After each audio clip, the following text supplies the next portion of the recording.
Hacemos ese cálculo y nos sale que el 54% de tu sueldo se lo queda directamente el Estado, con lo cual eso significa que más de la mitad del año trabajas única y exclusivamente para pagar al Estado. Y yo me pregunto, ¿qué recibes a cambio?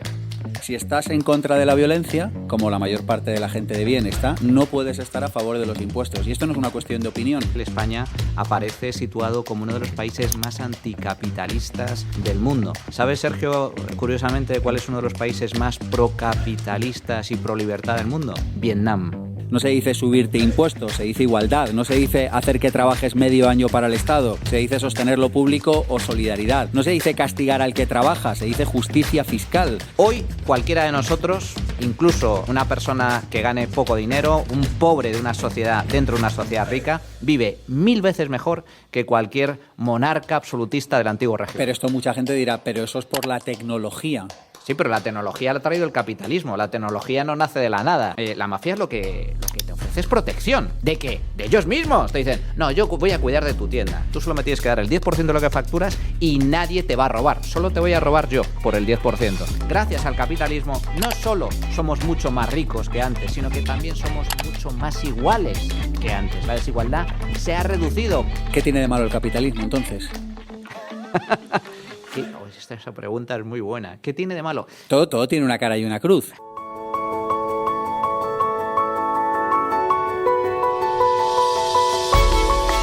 El principal gasto de las familias hoy por hoy en muchos países, en España desde luego, son los impuestos. Y esto es verdad para la mayoría de las familias. Pero lo trágico no es esto. Lo trágico desde mi punto de vista es que ni siquiera lo saben. Las nóminas y el sistema fiscal están diseñados para que sea complejo que una persona normal, sin conocimientos, sin calculadora y sin las suficientes ganas, pueda averiguar cuánto paga. De hecho, casi nadie lo sabe. Esto no es una hipótesis, esto lo llevo comprobando años en algunas de las formaciones que hacemos, como Vivir con Dinero. Y no lo dudes, esto es intencional, porque si la gente supiera lo que paga en impuestos, probablemente arderían las calles, o no, ya al paso que vamos uno ya ni sabe, pero en teoría arderían las calles. No deja de resultar curioso que después de años estudiando matemáticas en el colegio, los afluentes del Ebro por la derecha y un montón de cosas súper interesantes, casi nadie sepa hacer un cálculo tan sencillo que lleva una cifra redonda, y es el 50%, aprox. Para un sueldo medio en España, la cifra se aproxima al 50%, o dicho de otra manera, el 50% de tu tiempo. A veces parece que hablamos de dinero y se nos olvida un poco que el tiempo para la mayoría de las personas en realidad es...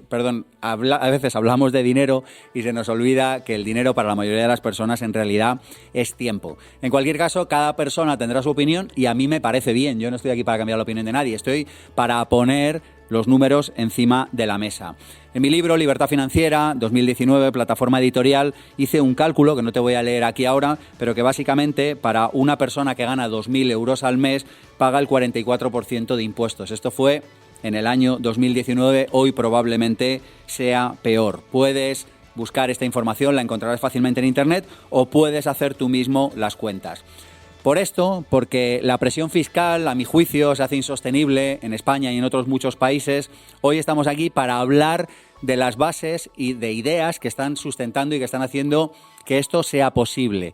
Hoy vamos a hablar sin anestesia de impuestos, de pensiones, de empobrecimiento, de vivienda, pero sobre todo vamos a hablar de las ideas que están sustentando que esto, el 50% de impuestos, sea una realidad. Mi nombre es Sergio Fernández y esto, ya lo sabes, esto es mucho más que un programa de radio, esto es una tribu, esto es Pensamiento Positivo. Arrancamos.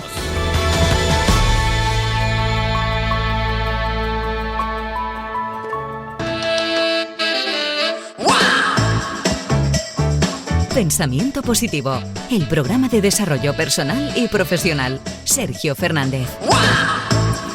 Hoy hablamos de impuestos, pero vamos a hablar sobre todo de las ideas que sustentan el hecho de que el Estado cobre esa cantidad de impuestos. Y para ello hemos llamado a Manuel Llamas.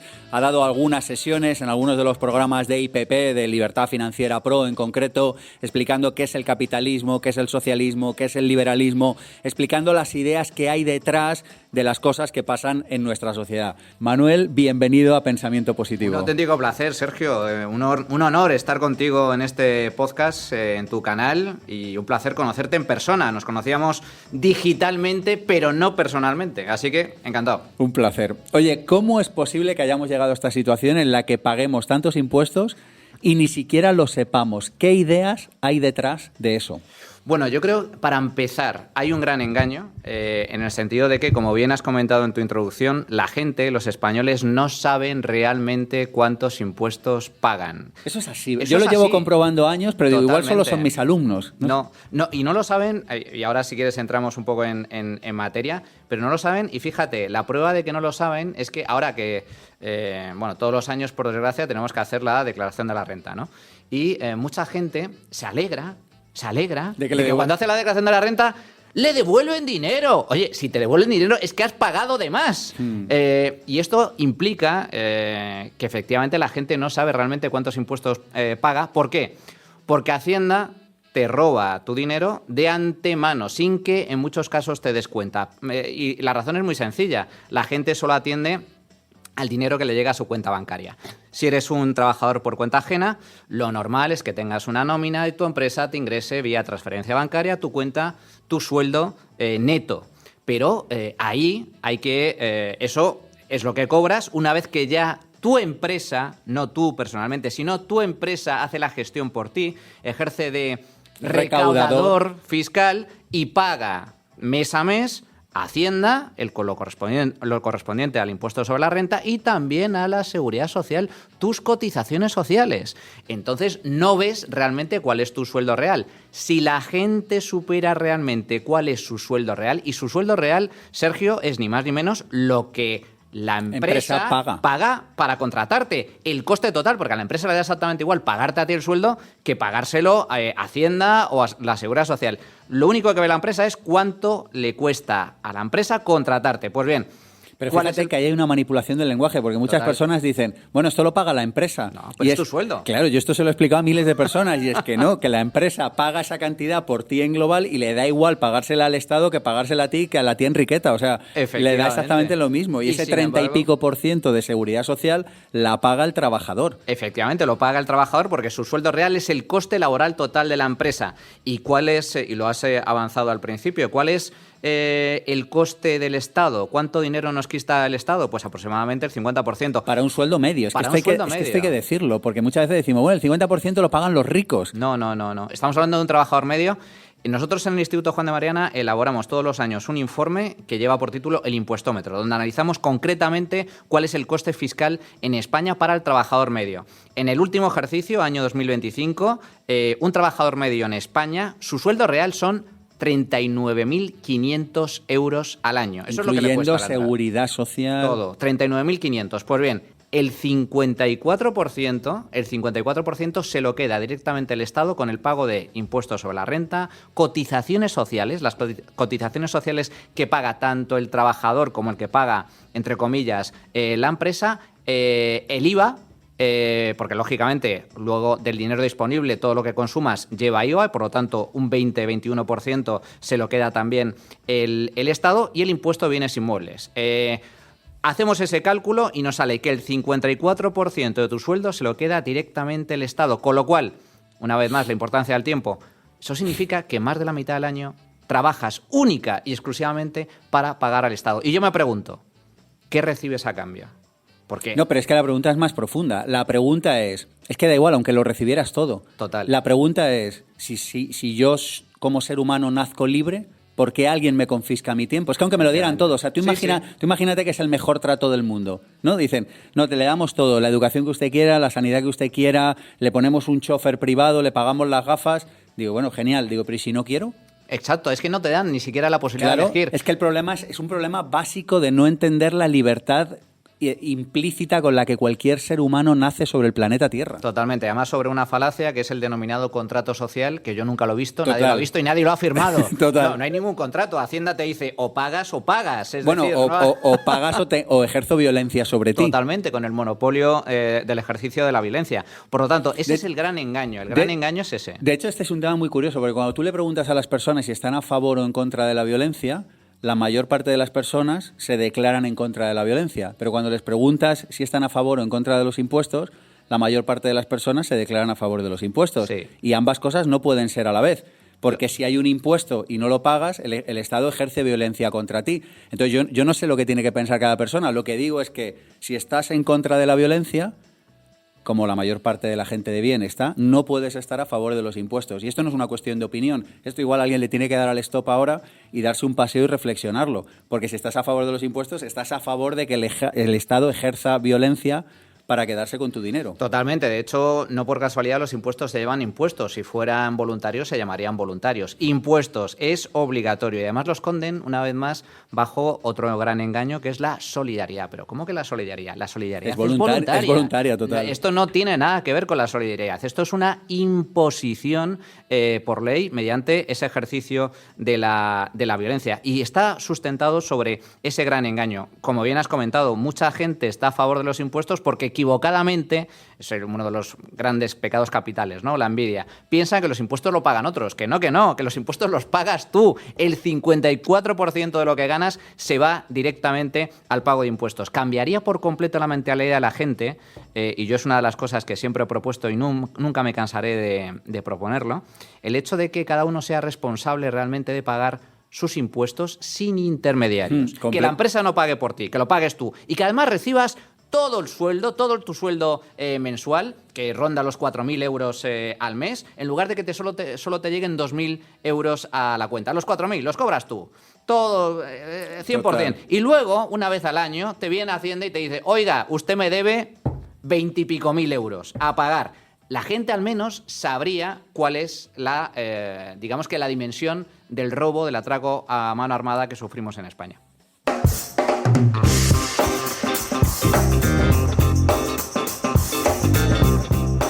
Seguimos hablando con Manuel Llamas, pero antes déjame que te comparta un par de ideas. Una de las formas más eficaces de controlar una sociedad es controlar las palabras. Esto no es nuevo, esto se explica muy bien en un libro que si no has leído probablemente no estés entendiendo mucho de lo que está pasando a tu alrededor, que es este libro que es 1984 de George Orwell. Ahí se explican cosas como que primero se cambian las palabras y después se cambia la forma de pensar. Por eso la guerra ideológica siempre empieza cambiando la forma de hablar. Y finalmente, cuando se cambia la forma de hablar, se cambia la forma de vivir. Por ejemplo, no se dice quitarte dinero, se dice contribuir. No se dice subirte impuestos, se dice igualdad. No se dice hacer que trabajes medio año para el Estado, se dice sostener lo público o solidaridad. No se dice castigar al que trabaja, se dice justicia fiscal. No se dice hacerte dependiente, se dice protegerte. No se dice quitarte libertad, se dice darte seguridad, etcétera.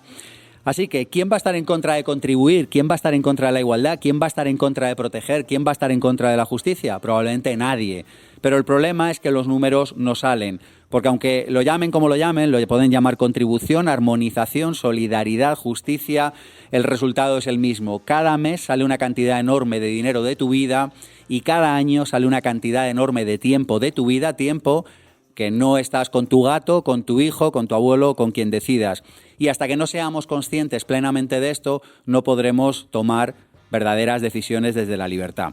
Después de años estudiando matemáticas, casi nadie sabe, insisto en esto, cuántos impuestos paga. Y esto no es casualidad. Por eso hoy hablamos con Manuel Llamas y vamos a hablar de cuáles son las ideas, porque al final todo lo que pasa en el mundo de lo físico se sustenta en el mundo de lo no físico. ¿Cuáles son las ideas que están permitiendo que esto suceda? Arrancamos la entrevista de hoy con Manuel Llamas. La entrevista, ofrecida por masterdelibertadfinanciera.es. Manuel Llamas es relativamente conocido, se le puede encontrar en internet, muchas personas ya sabrán quién es. Nosotros hemos hecho lo que hacemos siempre, que es llamar a nuestra querida Cristina Serrato para que nos presente una biografía con alma de Manuel Llamas.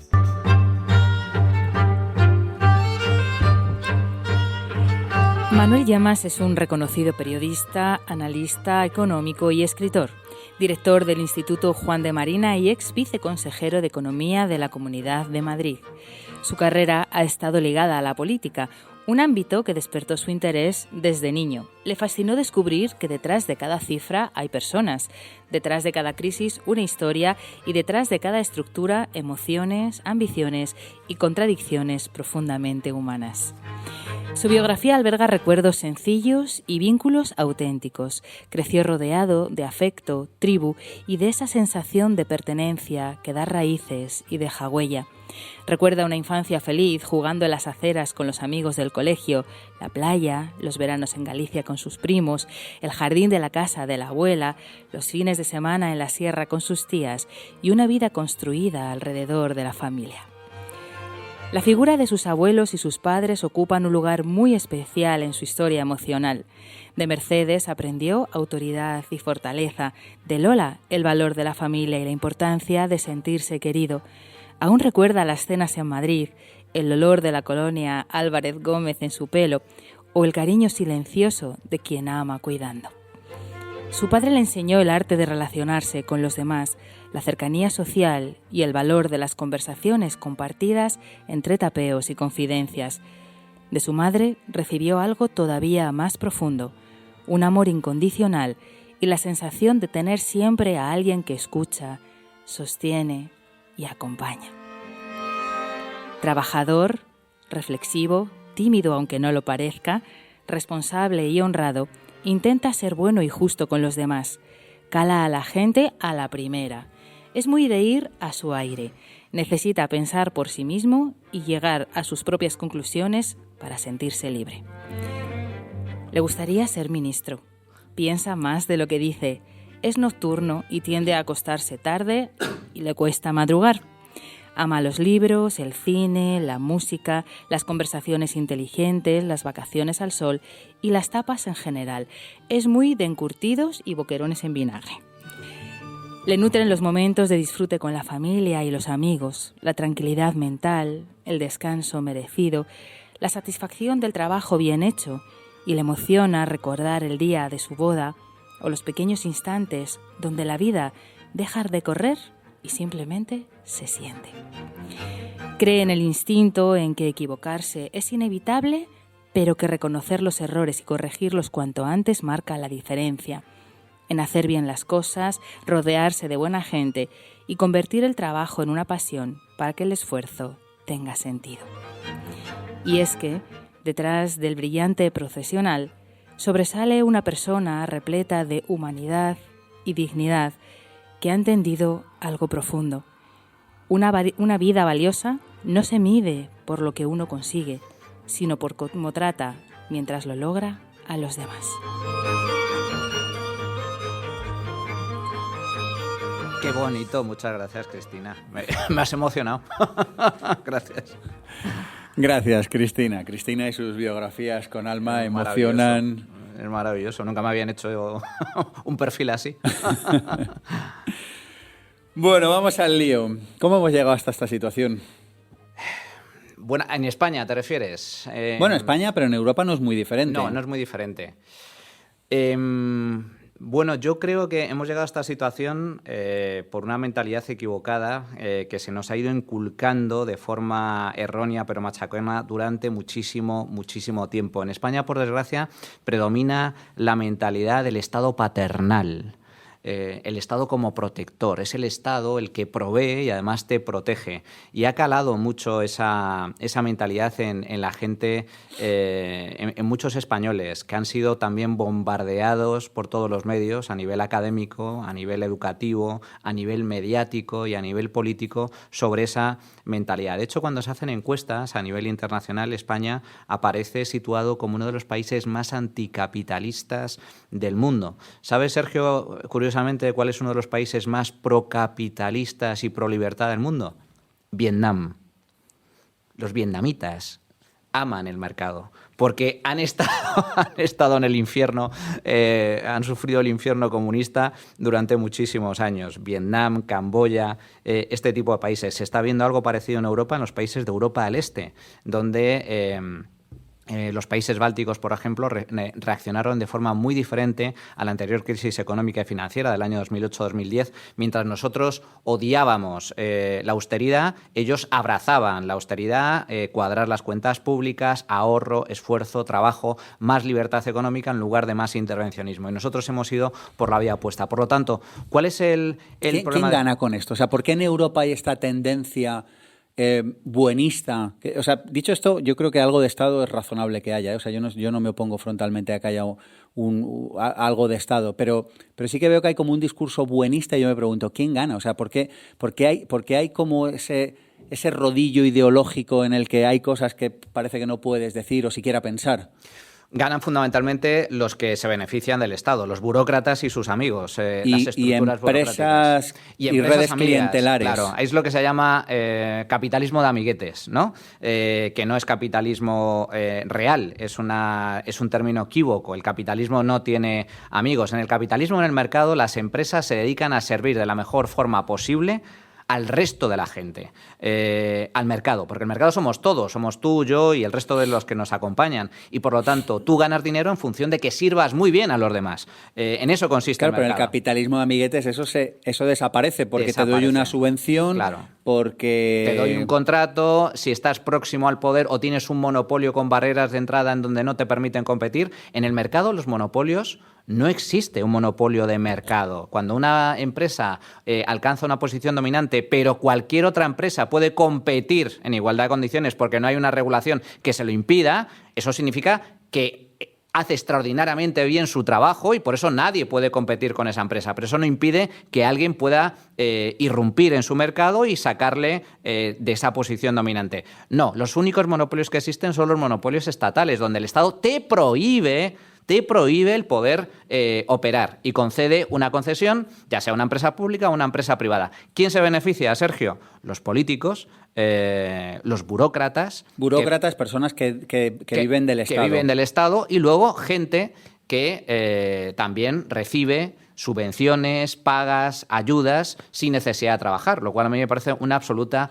inmoralidad. Sin necesidad de trabajar, a mí me parece una inmoralidad también, o trabajando cosas que el mercado no secunda. El otro día hablaba con una persona del mundo del cine, me contaba el presupuesto de la película y yo le pregunté de verdad que fue una pregunta ingenua, digo, pero eso a 10 euros una entrada de cine o 12 o lo que valga, digo, más o menos la tienen que ver X decenas de miles de personas.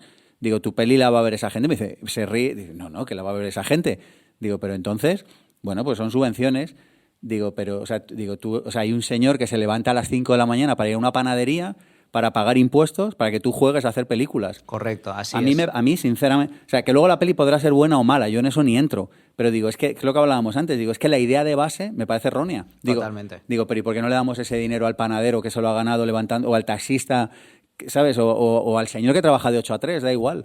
En España se producen cientos de películas cada año. La inmensa mayoría de ellas no ganan ningún tipo de dinero. Dinero me refiero con la venta de entradas. Es decir, no son rentables, pero sin embargo productores, directores y actores cobran puntualmente. ¿Por qué? Porque somos todos nosotros los que financiamos. Pero hay más sectores también. Hay muchísimos sectores. Por ejemplo. Bueno, el tema de las subvenciones, el tema de las renovables, por ejemplo, que reciben primas estipuladas por ley, cuando debería ser el mercado el que dictamine qué tipo de energía producir, cómo producirla y cuándo. Pero aquí hay muchas personas, Manuel, y me parece una objeción legítima, que dicen, pero el mercado no es capaz de regular todo, es decir, entonces no habría cine y no habría renovables. Sí habría cine y habría renovables en función de la eficiencia y la capacidad que tenga de satisfacer necesidades ajenas. En el caso del cine tenemos un claro ejemplo. Santiago Segura necesita subvenciones. Santiago Segura lleva siendo muchos años el cineasta más taquillero de España. ¿Y por qué la gente va a ver a Santiago Segura y no va a ver una película subvencionada, ideológica, con tintes políticos que no va a ver nadie? Pues porque ese tipo de cine no gusta, sin embargo, gusta a los burócratas, que son los que le deciden con tu dinero subvencionar ese tipo de cine por cuestiones puramente políticas. Y sin embargo, Santiago Segura, ofreciendo películas cómicas, en muchos casos, comedia, etcétera, de que es una industria de entretenimiento. Esto de el cine es cultura. No, el cine es una industria de entretenimiento. Si entendemos la cultura como algo intelectual, no tiene por qué ser algo intelectual. Puede ser puro y duro entretenimiento. La cuestión es que Santiago Segura no necesita ningún tipo de subvención, como no necesita ningún tipo de subvención el cine de Hollywood, que es el que consumimos en la mayor parte del mundo, que son productores que analizan el mercado, los gustos de la gente, sacan películas para intentar llenar cines. Pero insisto, esta objeción de pero entonces el mercado no llegaría a ciertas cosas. O sea, alguien no compraría una placa solar para su casa, probablemente, me lo estoy inventando, si no hubiera detrás una industria subvencionada. La compraría si realmente es útil. En el caso de las energías renovables lo hemos visto, curiosamente en España se ha apostado fuertemente por la implantación de industrias renovables, pero subvencionadas. Y yo me pregunto, si no existiera esa subvención, ¿desaparecería la industria renovable eólica o solar? No, no desaparecería, pero seguramente su peso sería inferior. O mejor aún, habría incentivos suficientes para que los empresarios mejoren la eficiencia de ese tipo de tecnologías y logren implantarse. Pero me parece un error que desde el sector político, desde el sector público, se decida por el resto de los ciudadanos, por el resto del mercado, lo que conviene o no conviene, porque esto ya es algo que está demostrado desde hace muchísimos años. La planificación central no funciona. Y no que tengamos que explicar esto en a el, estas alturas. En el siglo XXI da cierto sonrojo. Cuando ya ha fracasado, teóricamente, desde hace más de todo ese tipo de teoremas de Marx, etcétera, fueron desmontados en la academia hace siglo y medio. Pero es que luego se ha demostrado en la práctica. Y no funciona porque ninguna persona de forma individual, ni siquiera un grupo, la gente más inteligente del mundo, puede saber lo que todos sabemos de forma individual e interactuando entre nosotros. Nadie tiene esa capacidad, eso es algo divino que solo está en manos de Dios. Nadie tiene la posibilidad de saber concretamente todo lo que se necesita y, por lo tanto, planificar, como hacían las economías comunistas, planificar cuánta cantidad de acero, de alimentos, de grano hay que producir, en qué momento, qué recursos destinar a cada qué. A cada cuestión en cada momento. Fíjate, solo por ponerte un ejemplo simbólico al respecto. Mao, que fue el mayor asesino de la historia de la humanidad, el régimen comunista chino, muy por encima de Hitler, muy por encima de Stalin, mató a decenas de millones de personas de hambre porque un día se levantó y dijo, vaya, los pájaros... Ah, sí, esta anécdota la conozco. Los pájaros comen las cosechas. Entonces dio la orden a todos los campesinos de atrapar los pájaros para matarlos. Y lo hicieron, porque no les quedaba otro remedio, sino les cortaba la cabeza. Y lo hicieron. ¿Qué pasó a continuación? Que al año siguiente no había pájaros y hubo una epidemia de insectos que se comieron todo el grano. Fue la gran hambruna, llevó a la muerte a decenas de millones de chinos. Bueno, eso es el comunismo. Eso es lo que pasa cuando uno se cree decide. Más listo que los demás. Dices que el estado natural del hombre es la pobreza y me parece bien recordarlo porque, claro, en un mundo en el que la idea es que el Estado tiene la potestad para hacer todo, para quedarse con el 50% de la riqueza generada, para tal, parece que se nos olvida que necesitamos dejar a los agentes individuales que produzcan riqueza. Que esto es una cosa muy de Europa, ¿no? Como que, hostia, hay un tío que genera riqueza, vamos a aplastarle, ¿no? Vamos Totalmente. A matarle a formularios, a impuestos, a burocracia, ¿no? Y la realidad es que la riqueza es una excepción. A mí a veces me gusta verlo como que digo, ¿sabes estos cielos de verano de Madrid, este azul intenso que tenemos? Y pasa una nubecita por ahí así como mínima que te olvidas al segundo. Digo, el azul es la pobreza en la historia de la humanidad y la nubecita blanca es la riqueza. Totalmente. Digo, vamos a venerar y a no sé, a respetar la riqueza, ¿no? El estado natural del hombre es la pobreza, es la escasez. Durante toda nuestra historia, pues imagínate, en la prehistoria, viviendo en cavernas, nómadas, éramos un puñado de seres humanos habitando la Tierra. Pero es que a lo largo de la historia el hombre ha sido pobre por naturaleza. Ese ha sido nuestro estado natural. Y mucha gente, la memoria es corta, mucha gente no es consciente de que a pesar de todas las dificultades estamos viviendo el mejor momento de la historia de la humanidad.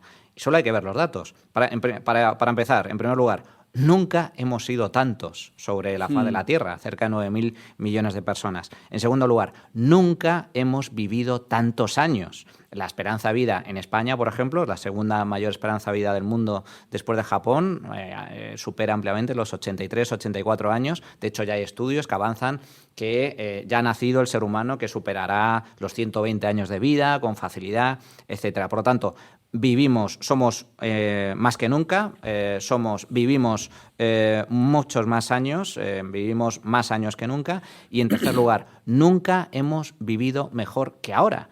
Hay un dato que para mí me parece muy significativo. El capitalismo tiene tan solo 2 siglos de historia. Nació, a finales de 1700, principios del año 1800, por cierto, en Europa, en Reino Unido, con la Revolución Industrial, y luego se fue extendiendo. Pues bien, en estos 2 siglos de historia, que como bien comenta Sergio, es tan solo una mota de polvo, un pequeño paréntesis en la historia de la humanidad, en el año 1800 había 1.000 millones de personas sobre la faz de la Tierra, en la actualidad cerca de 9.000, se ha multiplicado la población por 9, pero lo relevante, en 1800 más del 90% de la población mundial era pobre. Pero cuando digo pobre de solemnidad. Pobre es de morirse de hambre, es decir, auténtica miseria. El umbral que utilizan los indicadores internacionales es el equivalente a vivir hoy con menos de $2 al día. Es decir, nada, prácticamente para comer un poquito de pan e intentar sobrevivir para el día siguiente. 90% de la población. En la actualidad, ese porcentaje, siendo, como digo, 9 veces más gente sobre la Tierra, es inferior al 8%, con lo cual, si de mantenerse esta tendencia, por primera vez en la historia del hombre, estamos a un paso de erradicar la pobreza. Hoy, cualquiera de nosotros, incluso una persona que gane poco dinero, un pobre de una sociedad dentro de una sociedad rica, vive 1000 veces mejor que cualquier monarca absolutista del antiguo régimen. Pero esto mucha gente dirá, pero eso es por la tecnología. Sí, pero la tecnología la ha traído el capitalismo. La tecnología no nace de la nada. Mucha gente dirá, la tecnología la ha traído el ser humano, no el capitalismo. No. ¿Por qué hay países ricos y hay países pobres? Porque Corea del Norte es un... Fíjate, hay una imagen que también es muy llamativa. De noche, desde el satélite, tú ves la península de Corea y ves que la parte sur, Corea del Sur, está iluminada y Corea del Norte no se ve, porque está a oscuras. Solo ves un punto en la capital, muy pequeño. En los 2 países habitan personas. Entonces, ¿qué es lo que explica la gran diferencia entre la oscuridad y la luz, entre la pobreza de Corea del Norte y la riqueza de Corea del Sur? Las ideas que hay detrás. Las ideas, el sistema político. Allí donde triunfan las ideas de la libertad, el capitalismo es un sistema que se sustenta sobre 3 pilares básicos, que es propiedad privada, respeto a la propiedad privada, libertad en un sentido amplio, libertad individual en un sentido amplio, y seguridad jurídica, cumplimiento de los contratos. Sobre esas bases se asienta el capitalismo. Y allí donde han triunfado esas ideas es la gran diferencia, es lo que ha marcado la diferencia. Son países ricos frente a los países pobres. Y sin embargo, parece que la deriva en Europa es menos respeto por la propiedad privada. Bueno, en España es una fiesta, esto se ve claramente. Menos respeto por la seguridad jurídica en un mundo, en 1984 ya se explica, en un mundo donde hay muchísimas leyes, no hay manera de cumplirlas, con lo cual tu seguridad jurídica se aminora. Totalmente. Y parece que cada vez hay menos libertad, porque cada vez hay que rellenar más formularios, cada vez está todo más controlado. Ahora tienes que declarar hasta si tienes una gallina, dentro de poco pondrán el seguro obligatorio del patinete. ¿no? Sí, o sea, totalmente. Como que de alguna manera parece que los 3 factores que han contribuido a que salgamos de la pobreza están amenazados, pero ¿tu discurso está equivocado? ¿Están equivocados el resto? O sea... Bueno, solo hay que ver los datos. Europa, somos expertos nos hemos especializado en exportar un producto al resto del mundo. Turismo. Regulación. Somos expertos en regulación. Por eso, por cierto, también tienen gran valor los empresarios europeos. Las empresas que triunfan en Europa, son capaces de triunfar en cualquier parte del mundo. Pero de las grandes empresas del mundo ya casi no hay en Europa, ¿no? No hay. Solo hay que ver cuáles son las principales compañías mundiales. Son todas norteamericanas, chinas, algunas de ellas, pero europeas hay muy pocas. Otro dato importante... es la autoinmolación europea. Total. En el año 2005, el PIB de Europa era equivalente al PIB, al Producto Interior Bruto de Estados Unidos. 2005. 2005. 20 años después, es exactamente la mitad. ¿Por qué ha crecido el doble el americano? ¿Por qué hemos decrecido en Europa? Nosotros nos hemos estancado y Estados Unidos ha seguido creciendo. Esa es la gran diferencia. O sea, Estados Unidos ha duplicado en 20 años su PIB. Correcto. O sea, en términos relativos no es que haya duplicado, sino que Europa se ha mantenido estancada, incluso con la caída de la crisis financiera cayó y se tardó más tiempo en recuperarse, mientras que Estados Unidos ha crecido de forma mucho más sustancial. Por lo tanto, la economía norteamericana, en comparación con la europea, ha doblado su tamaño. Y de ahí precisamente el informe Draghi, del ex presidente del Banco Central Europeo, hablando sobre este tipo de cuestiones de que Europa tiene que cambiar de rumbo, porque nos hemos dedicado en Europa a regular. Fíjate hasta qué punto hemos regulado, Sergio, que la inteligencia artificial, que es algo relativamente nuevo, que todavía no sabemos ni qué va a pasar y que evoluciona a un ritmo, a una velocidad de crucero, a la velocidad de la luz, y lo primero que ha hecho Europa ha sido regularlo. Ha dicho, vamos a sacar una directiva para regular la inteligencia artificial. Y España ha sido los primeros países en apuntarse a esa regulación. Oiga, pero es que ni siquiera sabemos por dónde va a ir la innovación. Pues ya contamos con una directiva que regula la inteligencia artificial. A mí me interesan las ideas que hay detrás de eso. O sea, ¿qué tiene un europeo, un español medio en la cabeza para que le parezca normal todo esto? Pues yo creo que porque se han comido directamente, se han tragado el gran cuento de que el estado del bienestar es bueno, de que los políticos... Pero claro, pero mucha gente te dirá, pero en Europa apenas hay pobreza versus el resto del mundo. Y hay una parte de razón en eso también, Manuel. Sí, claro, por supuesto. ¿Me explico? O sea, que sí, mucha defensa del Estado es, oye, vale que a ti te roben la mitad, pero a cambio sales a la calle y no te matan a la primera de cambio. O más o menos todo el mundo tiene un plato de arroz que llevarse a la boca. Eso también hay una parte de verdad ahí. Sí, a ver, Europa sigue siendo rica, pero es cierto, para empezar, Europa es muy diversa. Cuando hablamos de Europa... Bueno, pero más o menos hay una cierta uniformidad, incluso entre Grecia y Finlandia. Más o menos la gente no se muere de hambre, más o menos. No, o sea, hay unos mínimos, pero me refiero que luego dentro de Europa, o sea, si hablamos de medias, Europa sigue siendo lógicamente una de las grandes potencias económicas, pero cada vez menos en comparación con otras grandes potencias como Estados Unidos, China, Sudeste Asiático, que cada vez están creciendo con mayor fuerza, pero luego dentro de Europa hay grandes diferencias. No es lo mismo España que Reino Unido, que Noruega, que es uno de los países más ricos del mundo, que Suecia, que Suiza o que los países del este. Por lo tanto, también es muy diversa, pero sí es cierto que si lo analizamos como bloque, Europa prácticamente se ha mantenido estancada durante estos últimos años y seguimos siendo ricos, efectivamente. Hombre, no por casualidad, es que es aquí, en Europa, donde nació el capitalismo y luego lo exportamos poco a poco al resto del mundo. Pero la objeción que yo te planteaba era, oye, ¿pero somos ricos por el capitalismo o somos ricos porque el Estado acapara la mitad y luego lo redistribuye? No, fíjate, ese dato... ¿Entiendes? Porque yo creo que esa es la idea que está detrás. Totalmente. Esa pregunta es muy interesante y hay estudios al respecto que efectivamente dan la respuesta, lo han analizado y se observa cuál es la respuesta. Tan solo los países ricos se pueden permitir un Estado grande. Esto es como la metáfora, el cuento de qué es lo primero, el huevo o la gallina, ¿no? Pues en este caso, lo primero es la riqueza y lo segundo es el Estado grande, no es al revés. Y te pongo un ejemplo. Un país pobre no se puede permitir un Estado grande, porque el Estado, como tal, es una máquina de coacción y de extracción de riqueza. Vive de la riqueza de los demás. Si la población es pobre, si la sociedad es pobre, no hay nada que extraer. Te pongo otra vez más un ejemplo visual. Cuba. El Estado cubano lo posee todo. Todo absolutamente. Es el dueño de toda la isla. Del suelo, de las casas, del campo, de todo lo que se produce, incluso de los propios cubanos, que es un pueblo esclavizado. Directamente esclavizado. Es poseedor de todo. Bueno, tú vas a Cuba y Cuba se cae a pedazos.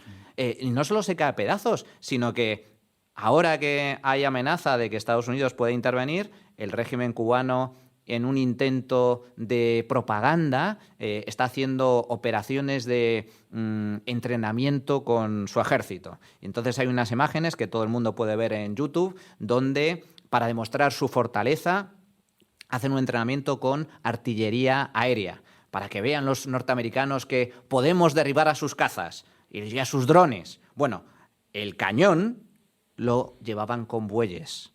Por lo tanto, ¿dónde está el Estado grande? No hay Estado grande. El Estado cubano son 4 mafiosos criminales que viven de la corrupción, viven de Sí, está claro. negocios delictivos y, por lo tanto, los estados grandes vienen después. Primero la riqueza y luego el estado grande. ¿Y no será la mezcla de las dos cosas entonces?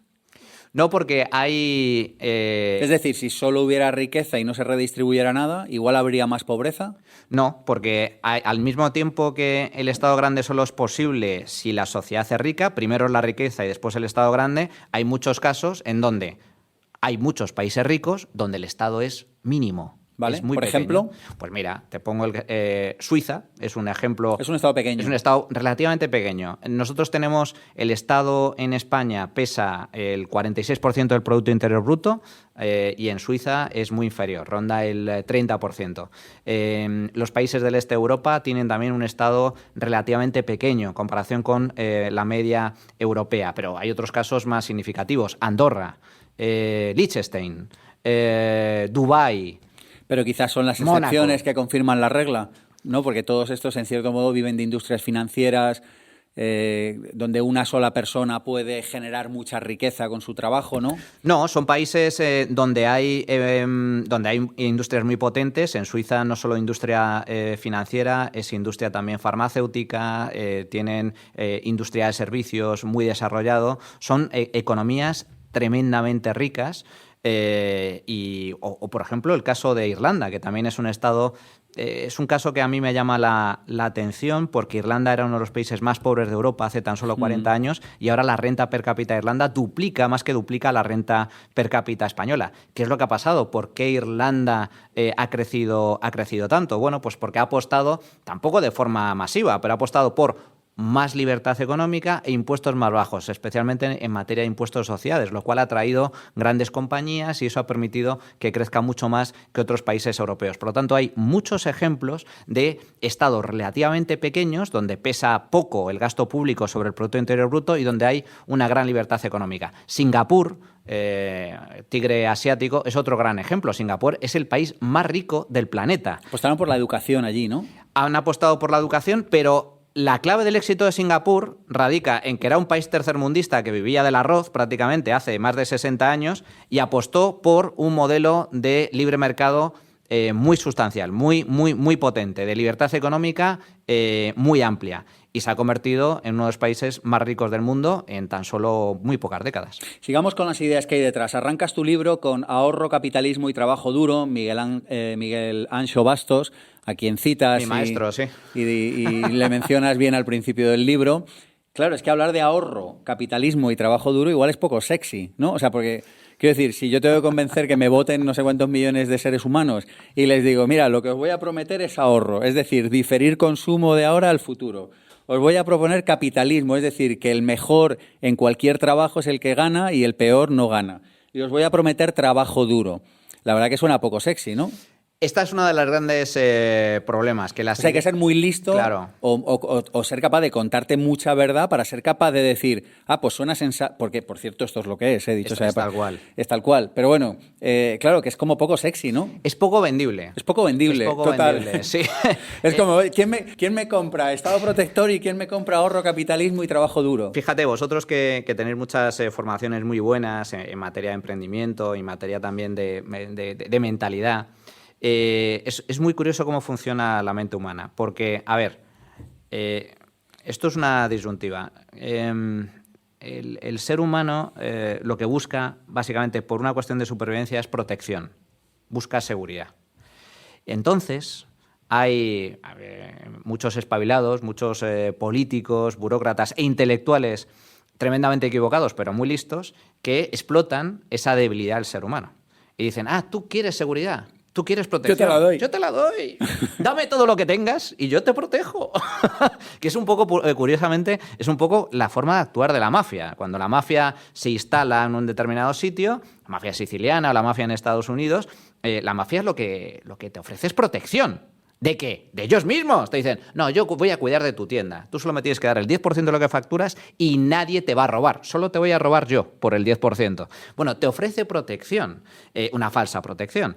Pero eso es muy vendible. El hecho de el Estado te protege y si te va mal, tranquilo, que vas a tener un subsidio, vas a tener una paguita, vas a tener una prestación y yo te voy a proteger. Y te voy a ofrecer sanidad gratis y educación gratis. ¿Pero cómo que gratis? ¿Cómo que gratis? La sanidad pública y la educación pública es lo más caro que existe. Es mucho más caro que la sanidad y la educación privadas. Y no solo es cara, sino que además es menos eficiente. Es decir, te ofrecen peores servicios a un precio mayor.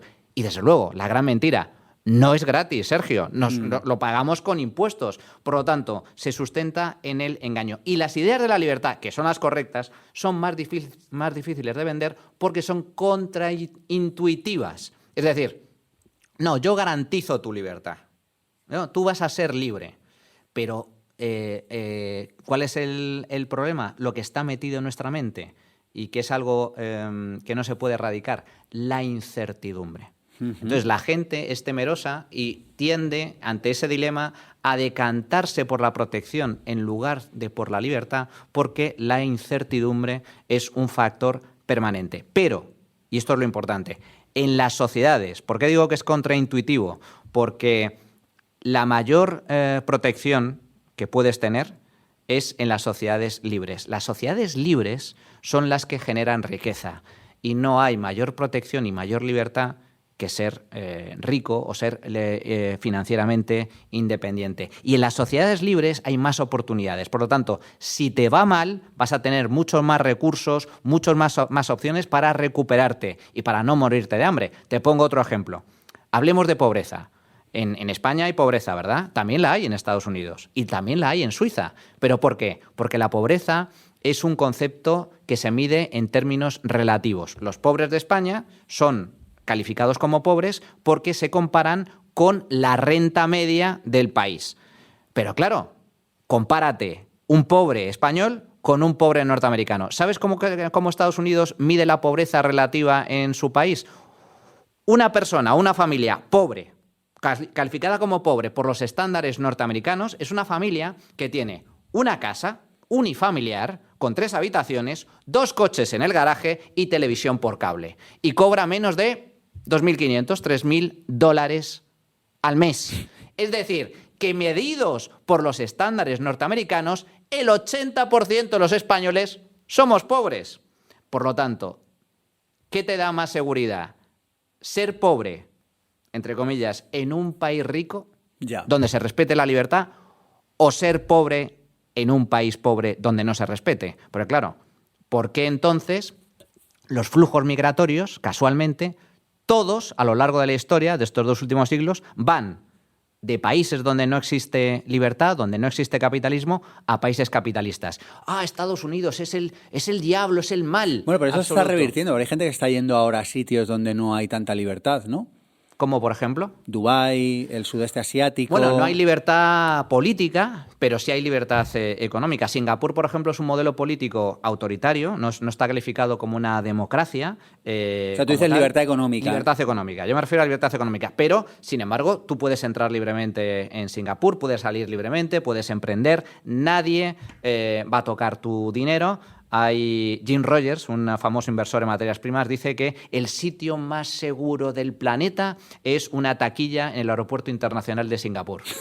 Él podría meter ahí su dinero, su oro, y no pasaría absolutamente nada. No hay libertad política, o no hay tanta libertad política como en democracias occidentales, pero hay una gran libertad individual porque se respeta la propiedad privada. O sea, tú lo que dices es que los flujos migratorios siempre han ido a sitios donde hay más libertad económica. Claro, totalmente. Porque a pesar de que Estados Unidos es visto como el gran mal, ¿por qué entonces todos los países más pobres de Sudamérica, de Centroamérica, emigran a Estados Unidos? ¿Por qué en el caso de Europa, en el caso de Berlín, de la Alemania del Este y la Alemania del Oeste, la Alemania capitalista y la Alemania del socialista, comunista, hacia dónde se producía el flujo de migración? Del este al oeste. ¿Por qué el comunismo tuvo que levantar un muro en Berlín? ¿Era para evitar que los ricos occidentales saltaran para disfrutar de la utopía y el paraíso soviético? Más bien al revés. Lo que querían era evitar que salieran hacia el mundo capitalista. Y la prueba está en que en cuanto se cayó el muro, se acabó el comunismo. Alguien podría pensar malévolamente, Manuel, que para que el Estado siga manteniéndose necesita generar pobreza. más que pobreza, Bueno, pobreza. dependencia. Venga, dependencia, te lo compro. Pero como que yo este argumento lo he escuchado en muchas ocasiones y digo, tiene sentido. Totalmente. Claro, si yo necesito mantener toda esta maquinaria funcionando, necesito que cada vez más gente no sea capaz de ganarse la vida por ella misma y no le queda nada más remedio que o entrar en una red clientelar de empresas, o hacerse burócrata, o hacerse político, o no sé, formar parte del cotarro, porque, ¿no? Totalmente de acuerdo. Fíjate, a ver, esto es muy interesante porque es una forma de populismo tremendamente peligrosa y la estamos viviendo en España. ¿Y sabes cuál es el país experto en ese tipo de políticas populistas de dependencia? Argentina.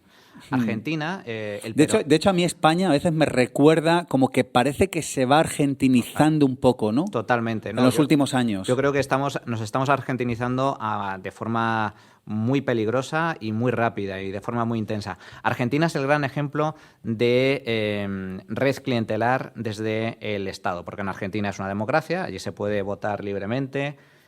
Aunque es cierto que ha habido algunos escándalos de manipulación de votos, etcétera, pero se sustenta, la prueba de que sigue siendo una democracia es que ha ganado alguien tan outsider como Javier Milei, que defiende todo lo contrario, ¿no? Pero allí el peronismo, el socialismo populista, que por cierto lo implantó el general Perón en los años 40 en Argentina y que se utilizó como referencia. Él era un gran admirador del fascismo de Mussolini. Lo único que hizo fue trasladar el fascismo italiano a Argentina.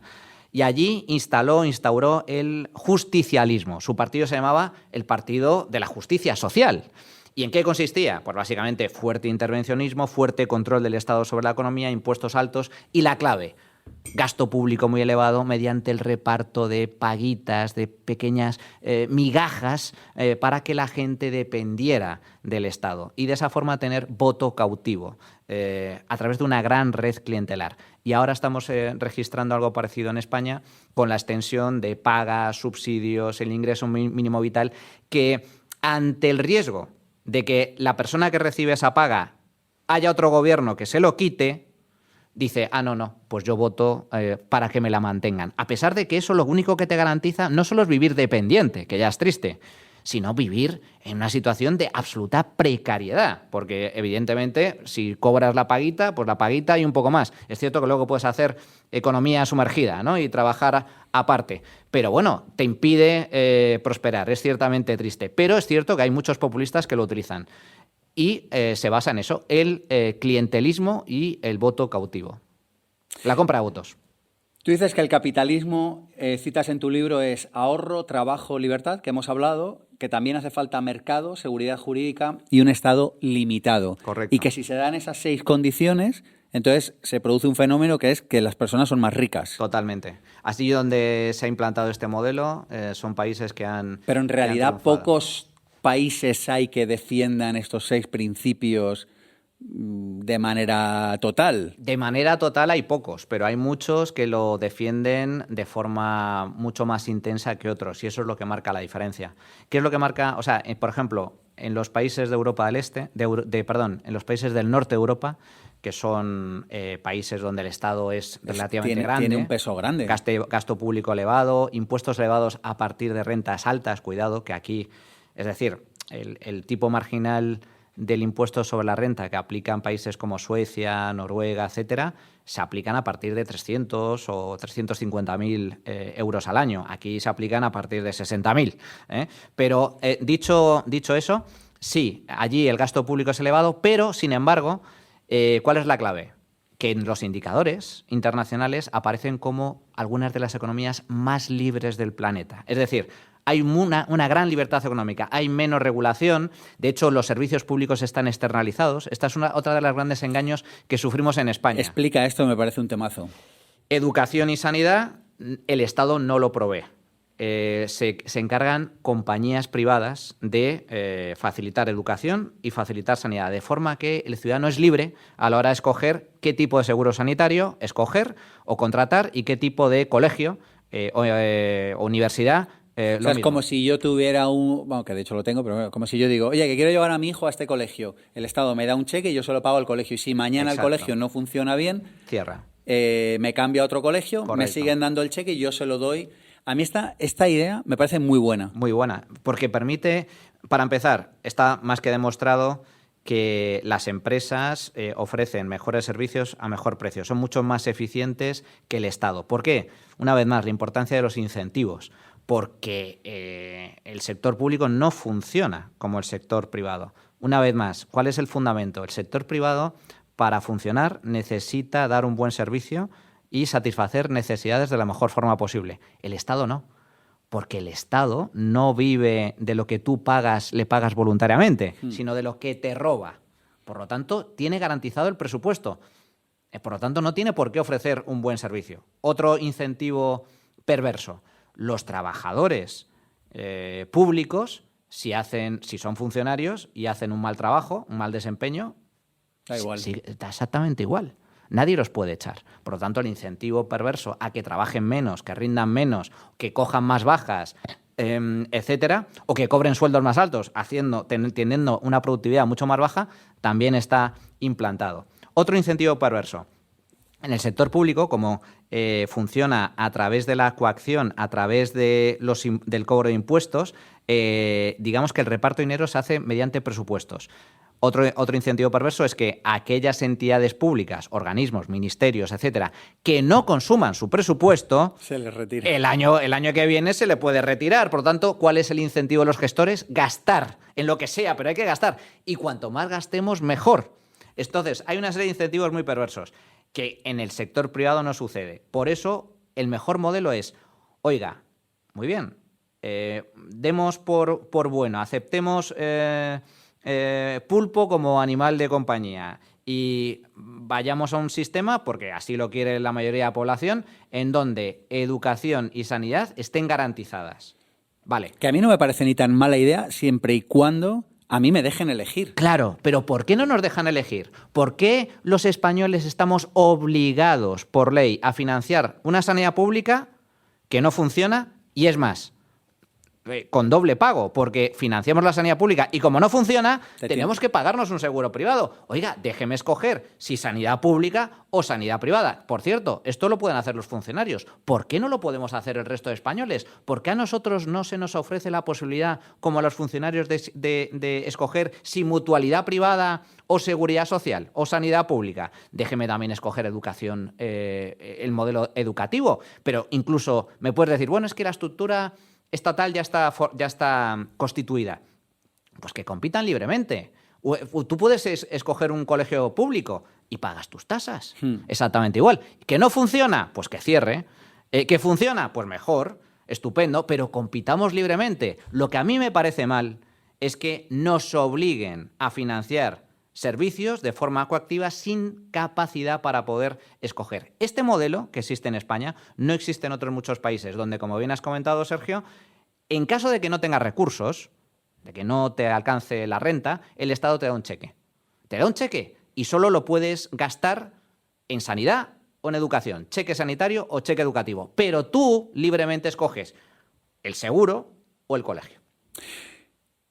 ¿Qué tiene de malo el capitalismo, entonces? Esa pregunta es muy buena. ¿Qué tiene de malo? Todo tiene una cara y una cruz. O sea, hasta el tío más majo tiene una sombra. Hasta el...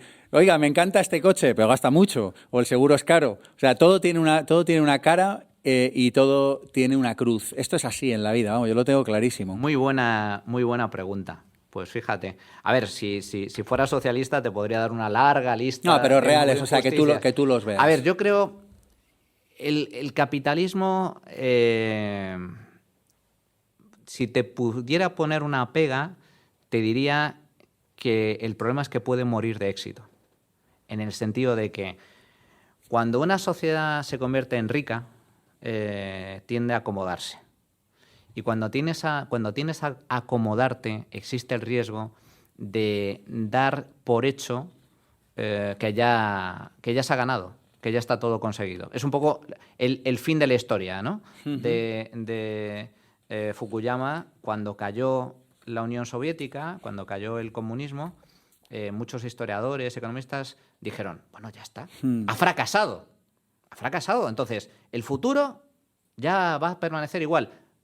Democracia liberal y capitalismo.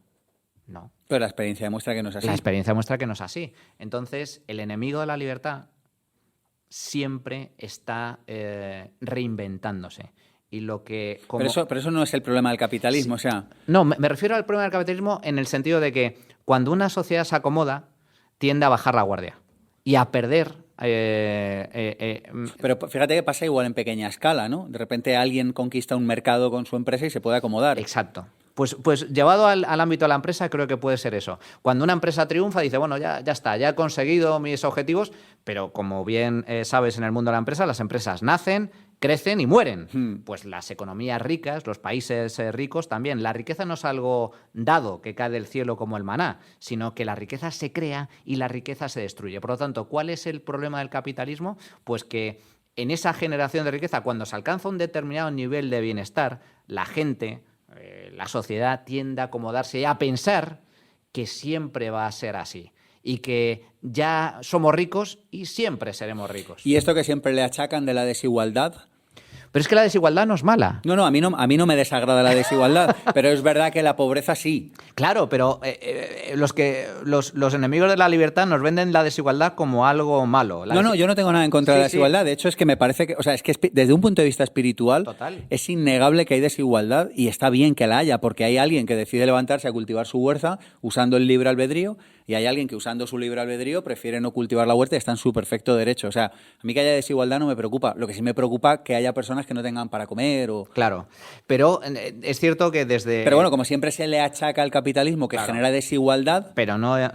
por eso digo que desde el socialismo se vende, para empezar, la desigualdad como algo malo cuando no lo es. Todos somos desiguales, ¿no? Nadie es igual a otro, todos somos diferentes unos de otros, y el que haya desigualdad de riqueza no es malo, porque el ejemplo que poníamos antes, un pobre en Estados Unidos es una persona que cobra $30,000 al año. Bueno, pues será pobre en Estados Unidos, pero aquí estaría en un nivel medio alto bastante considerable. Por lo tanto, el problema no es la desigualdad, el problema es la pobreza. Pero es que además, está demostrado también estadísticamente, hay muchos estudios al respecto, que gracias al capitalismo no solo somos mucho más ricos que antes, sino que también somos mucho más iguales que antes. La desigualdad se ha reducido. ¿Por qué? Porque la escala entre los muy ricos, que eran poseedores de grandes porciones de riqueza, y los más pobres, que era la inmensa mayoría de la población antes de la irrupción del capitalismo, la desigualdad era muy grande. Y ahora, sin embargo, hay rentas medias altas, rentas medias bajas. Es decir, que la desigualdad en términos de riqueza también se ha reducido con el capitalismo. Pero fíjate que siempre se le achaca lo contrario. Sí, de forma equivocada. De forma falaz. De forma totalmente falaz. ¿Seguro? Seguro, sí.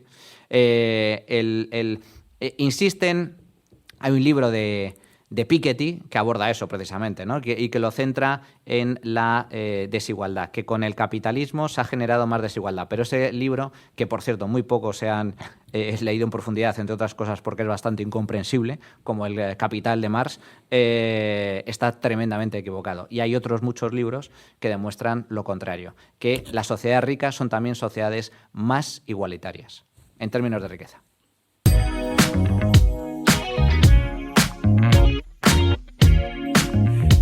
Si te está gustando lo que estamos hablando aquí, te recuerdo que te puedes suscribir al email que mando en ippformacion.com/regalo. IPP, Instituto Pensamiento Positivo, ippformacion.com/regalo. Ahí hay una cajita, pones tu email y todos los días te mando un email con un aprendizaje, una recomendación de un libro, una recomendación de una película, algo que le ha pasado a alguno de nuestros alumnos, y además cuando subimos programas de podcast como el de hoy, también te lo cuento. Así que si te está gustando, te apuntas ahí. Y si haces un poquito de scroll down, además te puedes encontrar varias formaciones gratuitas sobre finanzas personales, desarrollo personal, emprendimiento y otras muchas cosas. ippformacion.com/regalo.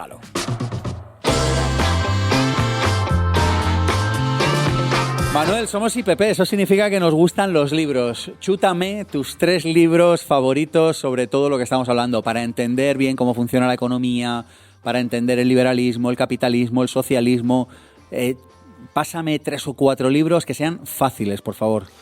Bueno, tú has citado uno que me gusta mucho, de George Orwell, 1984, un clásico. Hay muchos, pero yo siempre recomiendo empezar por el principio. Para todo aquel que quiera saber cómo funciona la economía, le recomiendo Economía en una lección, de Henry Hazlitt, un autor liberal norteamericano, un bestseller que es un clásico ya del ámbito económico, que en 10 lecciones muy fáciles, muy sencillitas, te explica los fundamentos básicos de la economía. Todo aquel que lea este libro sabrá más de economía que el 80-90% de los economistas. Por lo tanto, y además es un libro muy, muy fácil de leer.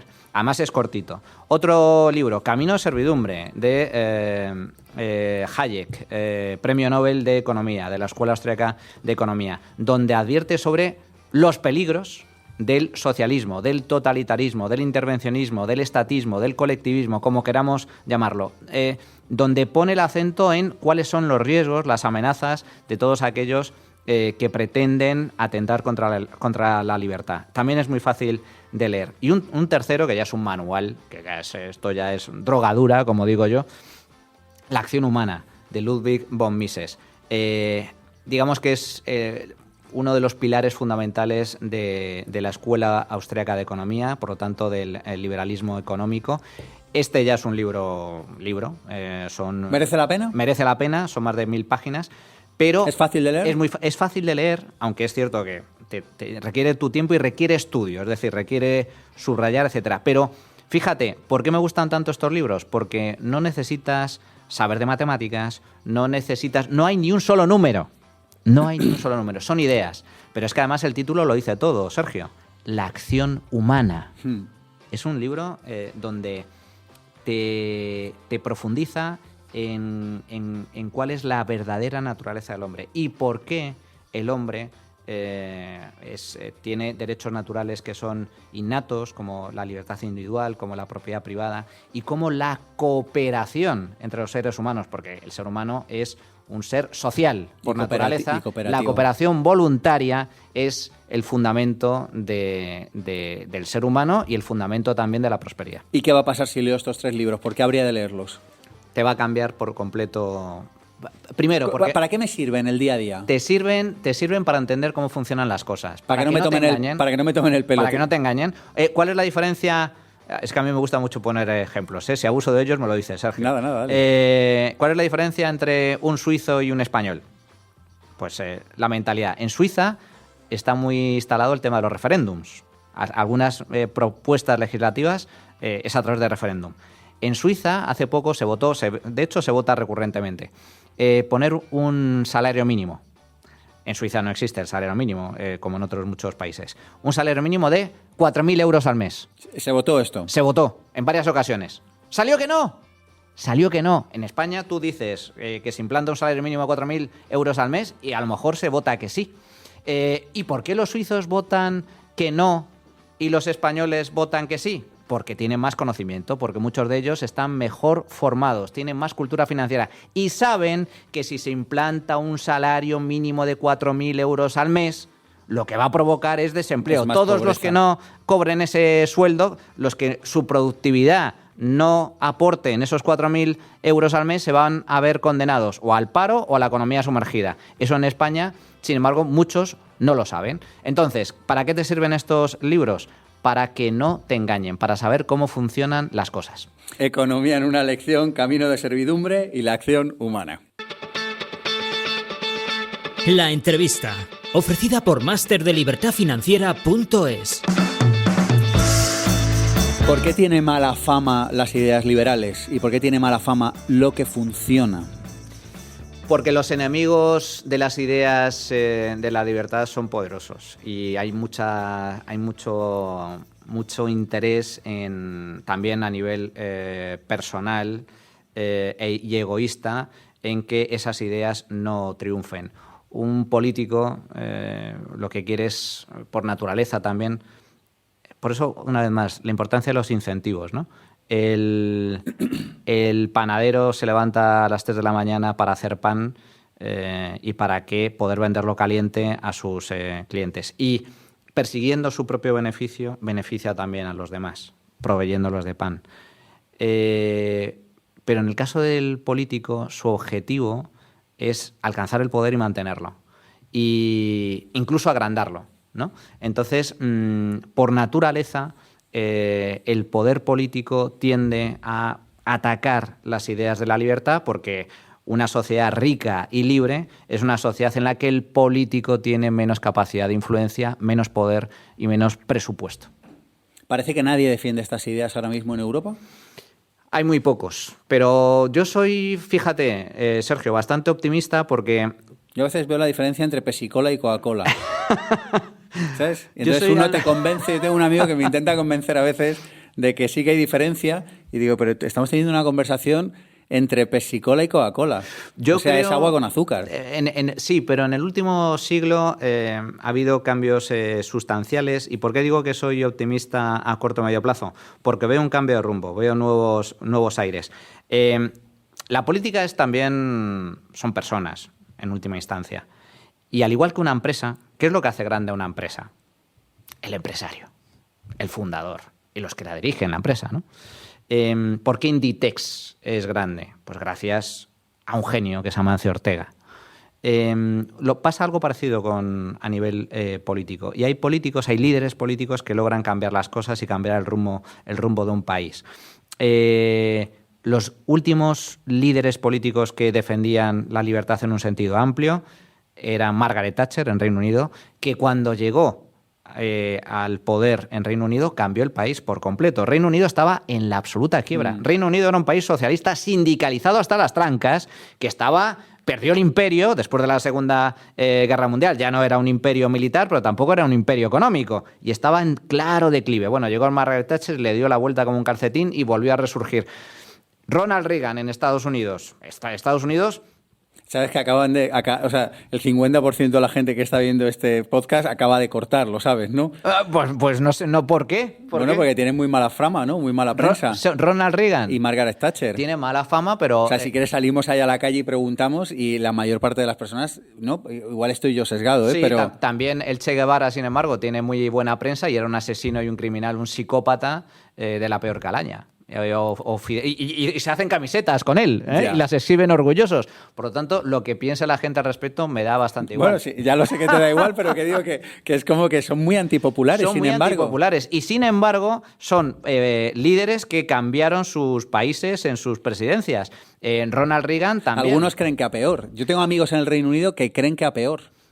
Con el caso de Margaret Thatcher. Pues que vean los datos. Tipo, oye, que te perdimos amparo social, que perdimos derechos sociales, bueno, todo este discurso. Sí, hay gente que seguirá criticándolo, pero los datos y los resultados están ahí. Reino Unido era un país quebrado, totalmente empobrecido, y resurgió y creció de forma muy sustancial durante los años de Margaret Thatcher y permaneció su legado, porque Tony Blair no lo cambió. Tony Blair mantuvo el legado de Thatcher, al igual que sucedió con Ronald Reagan. Estados Unidos era también, después de la Segunda Guerra Mundial, un país muy estatalizado.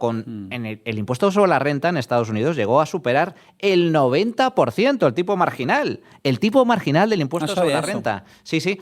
Y con Ronald Reagan se hizo un cambio sustancial. ¿Y por qué digo que soy optimista? Porque veo tiempos de cambio. En los últimos 40-50 años, desde la caída del muro de Berlín, con esa mala idea de que la historia ya había finalizado, muchos dieron ya la batalla de las ideas por conquistada, cuando no era así, y durante estos últimos 40 años se han impuesto ideas tremendamente perversas, de justicia social, de wokismo, de intervencionismo público, de regulación, de impuestos altos, de un mayor peso del Estado sobre la economía, que nos ha llevado, especialmente en el caso de Europa, a un estancamiento económico. Y sin embargo, yo no veía ningún gran líder político dispuesto a cambiar las cosas. Y ahora veo cambios, con sus luces y sus sombras, pero cambios.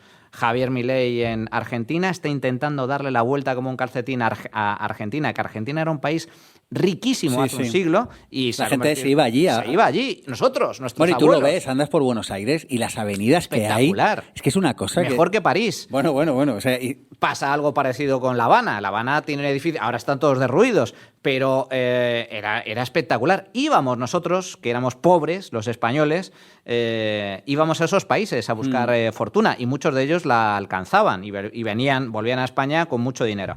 Pero como digo, veo cambios, y esos cambios me hacen pensar que estamos viviendo un cambio de rumbo que va a ser más favorable a las ideas de la libertad.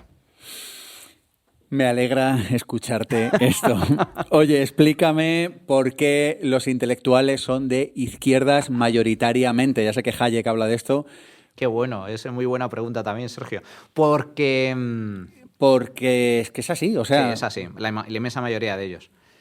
O sea, que me parece bien que cada uno sea de lo que quiera ser, que está correcto, pero que me llama la atención que mayoritariamente es así. Totalmente. Hay algunos estudios al respecto, esto Bastos lo comenta en alguna de sus clases. El intelectual, que es mucho más listo, ¿verdad?, que la mayoría de la gente,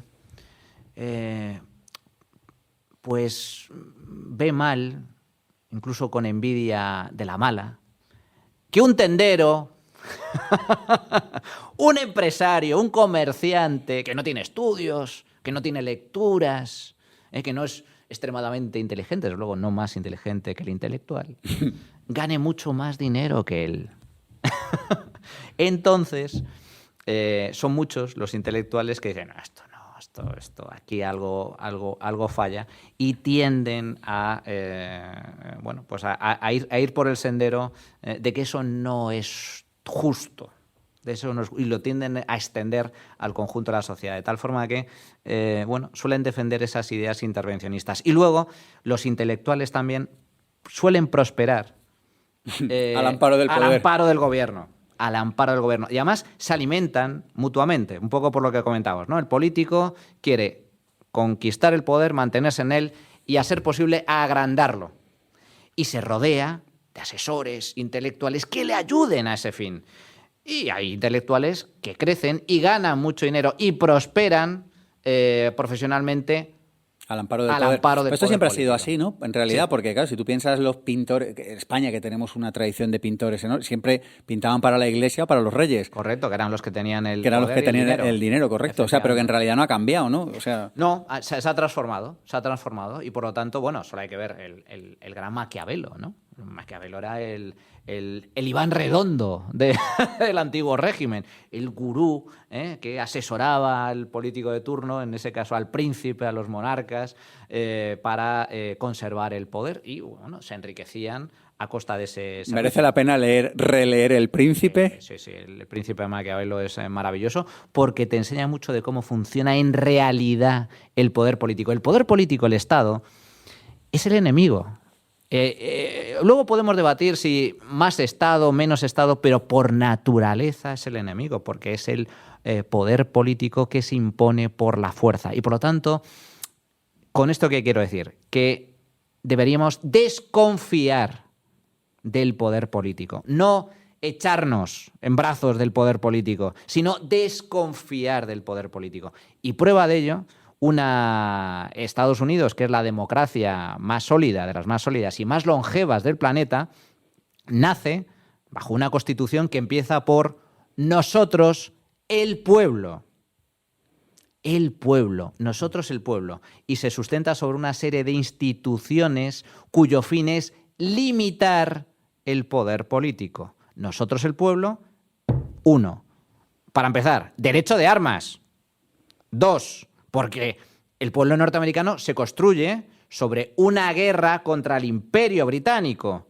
Entonces, ganan la guerra y dicen, y ahora constituimos nuestra nueva sociedad, nuestro nuevo Estado, pero sabiendo que la libertad es lo primordial y que el poder político absoluto es un peligro y una amenaza que hay que combatir. Y por ello, en la Constitución implantan justicia independiente, contrapesos institucionales, Congreso, Senado, poder limitado, estados, un Estado federal, donde los estados también compiten unos con otros. Esa es la forma de concebir el poder político, no como la solución, sino como la amenaza, latente o explícita. Hay que desconfiar del Estado y del poder político, no confiar ni echarse en brazos de ese poder. Para ir cerrando, Escuela de Salamanca. Muchas personas en España desconocen la historia de España. Esto es una catástrofe. Total. Y cada vez más los pueblos que no conocen su propia historia están condenados a repetirla. Y muchas personas, incluido yo hasta hace unos pocos años, desconocen lo que es la Escuela de Salamanca. Sí, la Escuela de Salamanca es el inicio, por así decir, del liberalismo. Y nace en España. Y nace en España, en la Escuela de Salamanca. Nosotros desde el Instituto Juan de Mariana precisamente llevamos por nombre uno de los grandes autores de la Escuela de Salamanca, Juan de Mariana, que aleccionaba en sus libros precisamente sobre la amenaza del poder político. Y además es muy importante porque la Escuela de Salamanca, para empezar, defiende la existencia de derechos naturales. El individuo tiene derechos por el mero hecho de ser individuo. Total. Nadie nos otorga un derecho, no, es un derecho natural. Para empezar, ¿por qué la propiedad privada es un derecho natural? Y a mí siempre me gusta explicarlo. La propiedad privada es un derecho natural porque para empezar, nosotros nacemos y somos dueños de nuestro cuerpo y de nuestra mente, de nuestras ideas. Y si somos dueños de nuestro cuerpo y de nuestra mente, significa que también somos dueños del fruto de nuestro trabajo físico e intelectual. Esa idea la primera vez que se plantea es en la Escuela de Salamanca. Es uno de los principios básicos de derecho natural de la Escuela de Salamanca. Porque si no fuera así, si no tuviéramos ese derecho natural, seríamos esclavos. Wow. Seríamos esclavos. Entonces, Juan de Mariana también, por ejemplo, aleccionaba sobre la perversidad de la devaluación de la moneda. Entonces decía, el monarca o el Estado, que entonces eran monedas metálicas, oro, plata, pero todo político tiene su librillo y su truco. Entonces la devaluaban, la fusionaban con otro tipo de metales, de tal forma que iba perdiendo valor. Y ya entonces el padre Juan de Mariana y otros autores de la Escuela de Salamanca alertaban sobre... De la inflación. De la inflación. Y ahora, sin embargo, estamos... ahora es papel fiduciario, es moneda fiduciaria, pero sigue existiendo el mismo problema. Por eso la moneda tiende a devaluarse con el paso del tiempo, porque está en manos de un monopolio estatal, Banco Central Europeo, que es el único con capacidad para poder emitir moneda. Y tanto es así que, por ejemplo, también el padre Juan de Mariana y otros autores de la Escuela de Salamanca incluso justificaban el magnicidio de los tiranos.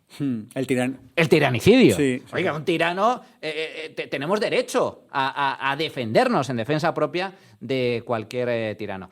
Bueno, la Escuela de Salamanca establece este tipo de cuestiones. También un principio básico de por qué no hay posibilidad de que desde el Estado se implante un precio, de que el precio justo es el precio que está al margen de la voluntad de cualquier político a nivel individual o cualquier monarca, sino que es fruto de la interacción humana. Hay frases muy famosas, ¿no?, de que el precio de las cosas no está al alcance del ser humano a nivel individual, sino que es algo que prácticamente únicamente Dios podría establecer, pero se establece por la interacción de los seres humanos. Y esto es muy importante, Sergio, porque aún sigue existiendo. Claro, aún por ley nos establecen el precio, el salario. El salario mínimo. El salario mínimo es un precio. El salario per se es un precio. El precio del trabajo. Nos establecen el precio del dinero, el tipo de interés. Nos establecen el precio de la vivienda. Pero bueno... Pero eso se sabe del siglo XVI.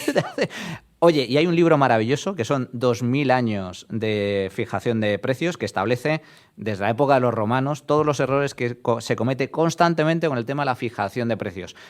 Si tú, manu militari, impones un precio que está por debajo del coste de producción, por debajo del precio de mercado, lo único que generas es escasez. Desaparece. Por eso te preguntaba antes, y por eso creo que hay una línea de pensamiento que es la de, o sea, por ejemplo, con lo de la vivienda, ¿no? Se establecen límites y dices, pero si es que esto va a estropear el mercado. Si se sabe desde el siglo XVI, Total. desde la Escuela de Salamanca. Total. Entonces yo digo, claro, es que no se puede cometer un error tan de bulto. O sea, tiene que haber una intención detrás de cuanto peor mejor. Yo creo que hay mucha ignorancia. Una parte de este tipo de errores se comete por puro desconocimiento. Bueno, pero esto, quien toma esa decisión lo sabe. O no tiene, o todos sus palmeros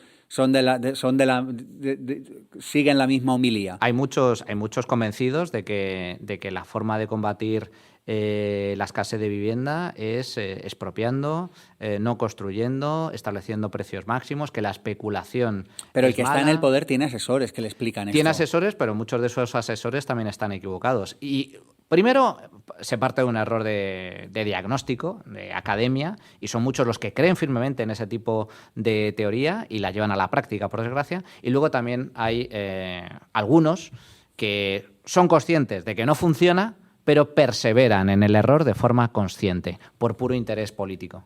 Claro, pues esto, cuanto peor mejor. Sí, cuanto peor mejor. Porque de esa forma, pues ahora mismo que tenemos un problemón con la vivienda en España y que por desgracia va a seguir continuando porque Pues no se construye. no se construye, es una cuestión de pura oferta-demanda, desde los partidos en el gobierno alimentan la narrativa, les viene bien porque tienen a alguien a quien culpar. No, la culpa no es nuestra, la culpa es del propietario, la culpa es del especulador, del inversor, y perseveran en el error hasta el desastre final. Es complicado. Y sin embargo se sabe desde la Escuela de Salamanca. Se sabe desde hace muchísimo tiempo, bueno, y antes de la Escuela de Salamanca, el problema de la fijación de precios. Pero la Escuela de Salamanca, ahora se habla del liberalismo político, el liberalismo económico y la Escuela Austriaca de Economía. Pero la Escuela Austriaca de Economía, porque el conocimiento es acumulativo, gracias a Dios, es decir, se va acumulando con el paso del tiempo. La escuela austriaca, que es la escuela de referencia a nivel de liberalismo económico contemporáneo, bebe de la escuela de Salamanca. Son los primeros ¿Algún liberales. libro, alguna referencia, algo que tengáis en Juan de Mariana, algo para investigar sobre esto? Yo creo que toda la bibliografía del propio padre Juan de Mariana sobre esto de la devaluación de la moneda Abellón, uno de los... Es fácil de leer, ¿no? Es fácil de leer, se entiende de forma muy sencilla y, bueno, pues que empiecen por ahí. Es una forma buena de comenzar a entender cómo funciona la devaluación monetaria.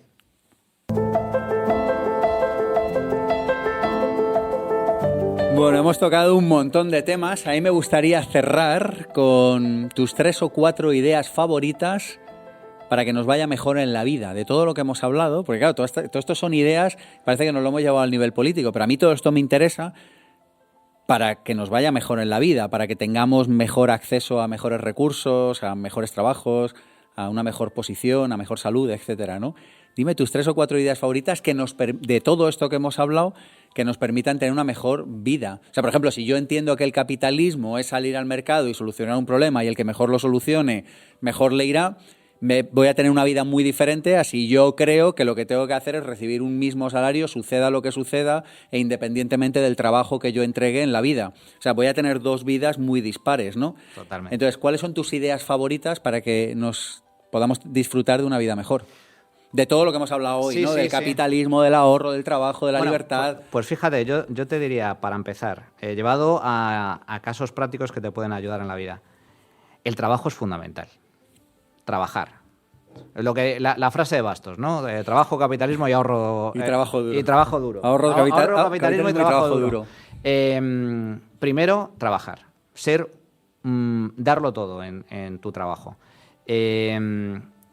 Te pongo otro ejemplo, ¿no? Llevado al ámbito artístico, Picasso decía que a veces la inspiración Que le pille trabajando. que te tiene que pillar trabajando. Bueno, pues exactamente. Picasso hizo muchísimos, fue un pintor muy prolijo, pero estaba pintando todo el día. Y de vez en cuando, bueno, pues le venía la inspiración y sacaba una gran obra maestra, ¿no? Bueno, pues con esto pasa lo mismo. Trabajar. El trabajo es muy importante. Intentar también disfrutar de tu trabajo, que convertir tu trabajo en tu pasión o tu pasión en tu trabajo. Esto también ayuda. Pero ser un buen trabajador, porque eso, el esfuerzo, la cultura del esfuerzo, las cosas cuestan y luego tienen sus frutos. Eso para poder prosperar en la vida, ser un buen estudiante, darlo todo en el entrenamiento físico, en el cuidado de tu cuerpo, pero también en el cuidado de tu mente, alimentar tu mente, tus conocimientos, aprender, seguir aprendiendo, intentar ser mejor. Yo a veces tengo una dar lo frase mejor que digo, todos los días el contador empieza de cero, no importa lo que hiciste ayer. Totalmente. Ayer trabajaste, genial, hoy arranca de cero. Totalmente. Ayer entrenaste, genial, hoy arranca de cero. Y así ayer educaste a tus hijos, genial, hoy arrancas de cero. Y darlo todo. Y a mí esta frase me da mucha paz, Sí. porque digo, es así, ¿no? O sea, por diseño divino es así. Y además, o sea, yo creo que también es una cuestión mental de estar satisfecho contigo mismo. Mira, luego pueden salir las cosas o no pueden salir, pero lo has dado todo. Y eso te genera una satisfacción brutal. Y luego, otra importante, la probabilidad de que te salgan bien las cosas aumenta de forma muy sustancial si lo das todo. Luego, como digo, hay un factor suerte, hay problemas en la vida y puede no salir. Pero lo que está claro es que si no te esfuerzas, no lo vas a conseguir. Eso está clarísimo. Si no estudias, no vas a probar. Y si no trabajas, no vas a prosperar en la vida. Segundo punto, trabajo importante, esfuerzo, cultura del esfuerzo, el ahorro. Gasta siempre menos de lo que ingreses. Esto es básico. Es básico, pero es que igual que tú, Sergio, tú y yo habremos conocido, yo conozco a mucha gente que gana dinerales, gana muchísimo dinero y sin embargo está ahogada. Y yo, ¿pero cómo es posible que ganando 15.000 euros al mes vayas ahogado? Porque vive muy por encima de sus posibilidades, porque gana 15 pero gasta 30, entonces está ahogado. Y sin embargo hay gente que gana mucho menos, 1.500, pero ahorra 300 todos los meses. Entonces, ahorro. Y luego, lógicamente, poner ese dinero a trabajar, porque la cuenta bancaria, como consecuencia de la inflación, te lo quita. Y yo creo que Y luego, en el capitalismo, llevado también a la práctica, es muy difícil, muy difícil. Puedes alcanzar toda persona que trabaje y ahorre de forma sistemática y lo invierta, es capaz de alcanzar la libertad financiera, aunque a largo plazo. A décadas. A décadas, de acuerdo. Bueno, a décadas en según qué sueldo. Según qué sueldo. Pero digamos que lleva más tiempo. Pero se puede conseguir. Ahora bien, la forma más rápida de alcanzar la libertad financiera es convertirte en empresario. Solucionarle problemas a otras personas. Esa es la clave. ¿Y qué es un empresario? Una persona que satisface necesidades ajenas. Puedes ser empresario de ti mismo. Cuando mismo. Un trabajador, Totalmente. en el fondo, lo que está haciendo es satisfaciendo las necesidades de la empresa que le contrata. Correcto. Y el tema del emprendimiento consiste básicamente en detectar oportunidades. Estar muy pendiente de, caray, aquí hay un problema. ¿Qué pasaría si yo pudiera solventar ese problema o esa necesidad? O si yo pudiera mejorar la vida de la gente o la vida de mi círculo más cercano con algo que yo les pueda ofrecer. Así es como se crean los imperios. ¿En qué radica el secreto del éxito de Amancio Ortega? Amancio Ortega, todo se resume, ahora es un gran imperio, ¿no? Inditex. Se resume todo en algo muy sencillo. Amancio Ortega se da cuenta de que es capaz de producir moda de alta costura a precios populares. En eso consiste, es trasladar los grandes desfiles de moda de París a tiendas de barrio donde la clase media y trabajadora pueda permitírselo. Bueno, y cada uno en nuestra pequeña escala. Podemos hacerlo. Por lo tanto, está al alcance de nosotros mismos el emprender satisfaciendo necesidades ajenas. Manuel Llamas, muchas gracias. Un auténtico placer, Sergio.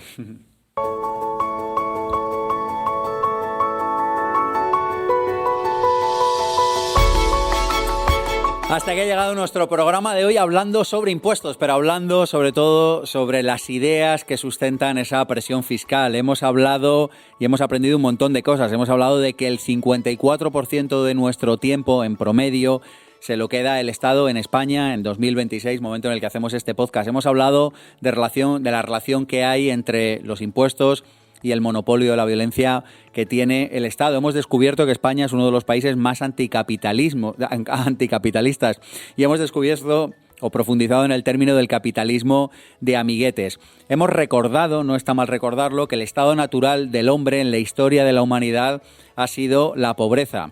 Hemos recordado o nos hemos dado cuenta que primero viene la riqueza y luego viene el Estado a distribuirla. Hemos recordado o hemos aprendido que el Estado, según desde qué enfoque, a veces necesita la dependencia de ciertas personas y también que la desigualdad se ha reducido con el capitalismo en las últimas décadas, quizá en los últimos 200 años. Nos hemos preguntado por qué tiene mala prensa el capitalismo, nos hemos preguntado por qué muchos intelectuales son de izquierdas y también por qué tantas personas desconocen la Escuela de Salamanca. Y hemos cerrado un poco con este eslogan de ahorro, capitalismo y trabajo duro. Mi nombre es Sergio Fernández y esto, ya lo sabes, esto es mucho más que un podcast, mucho más que un programa de radio, esto es una tribu, esto es Pensamiento Positivo.